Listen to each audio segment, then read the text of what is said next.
I'm Zoe. Standing at the altar, looking into the eyes of the man I love, I'm overwhelmed with a sense of peace and joy. Lily, my daughter, is beaming as she stands between us, holding our hands. As we exchange vows, I can't help but think back to that fateful wedding years ago, the one that changed everything. My family comes from a well-off background, with a large, expansive mansion on the outskirts of the city. My father was a successful businessman, but he passed away when I was young. My mother, Mrs. Thompson, became cold and distant after his death. My sister, Ava, is 2 years younger than me. She's always been the golden child, pampered and spoiled. While I was busy trying to make ends meet, she was living a life of luxury, shopping and partying. I married a man named Henry. He was full of dreams but made some bad business decisions. Before long, we were buried in debt. Henry couldn't handle the pressure and tragically passed away, leaving me with a mountain of debt and a young daughter to raise. Ava, who was engaged to a man named Ethan, insisted that I come to her wedding. Family should be together, she said, but I should have known better. The wedding hall was a sight to behold. Crystal chandeliers sparkled, and the guests were dressed in their finest. But the smiles on their faces seemed so fake. As I sat there with Lily, dressed in a simple dress I'd made myself, I felt like an outsider. Then, Ava stood up, glass in hand. The room fell silent.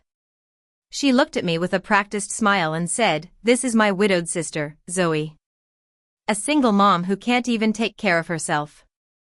Laughter erupted like a storm across the room. My hands trembled, but I sat still, trying to hold back the tears. Lily clutched my hand tightly and whispered, "Mama, why are they laughing?" I forced a smile and said softly, "Sometimes people laugh because they don't understand kindness." My mother joined in the laughter, louder than anyone. "Anyone interested in taking her home?"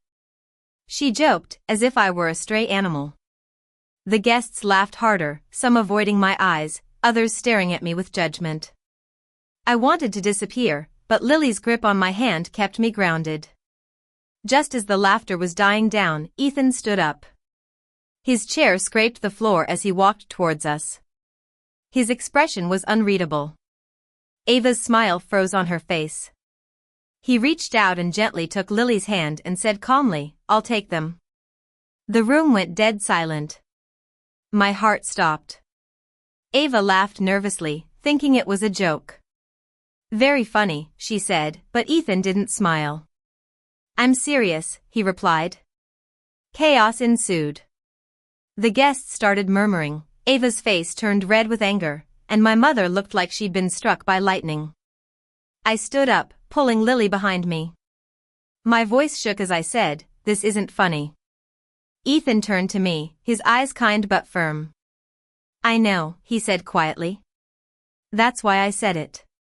He then introduced himself not as the groom but as a man who had been listening all evening. He spoke about respect, dignity, and how cruelty masked as humor was still cruelty. Each word felt like a punch to my heart, but also like a healing balm to the wounds I'd carried for so long. Ava screamed that the wedding was ruined, and my mother demanded that I leave.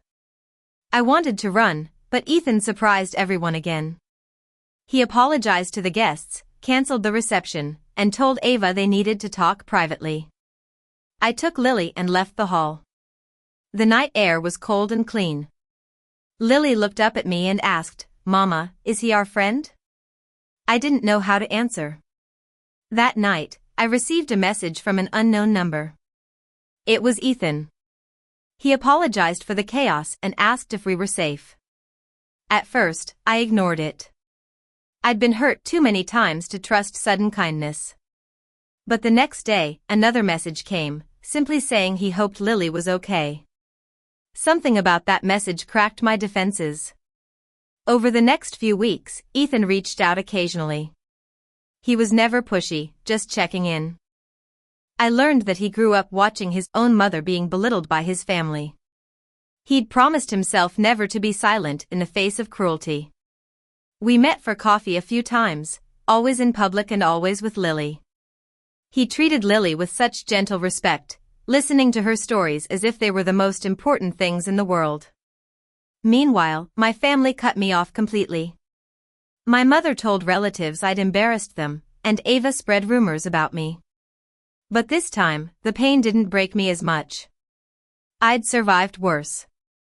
One evening, after Lily fell asleep, Ethan told me he'd ended his engagement. He clarified that it wasn't because of me, but because that night had shown him a truth he couldn't ignore. He couldn't marry someone who found joy in humiliation. I cried, not out of guilt, but out of relief that someone finally saw what I'd endured. Life slowly started to change.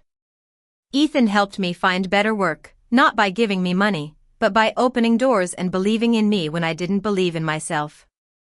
Lily's laughter returned, and she asked fewer questions about why people were cruel and more about why some people were kind.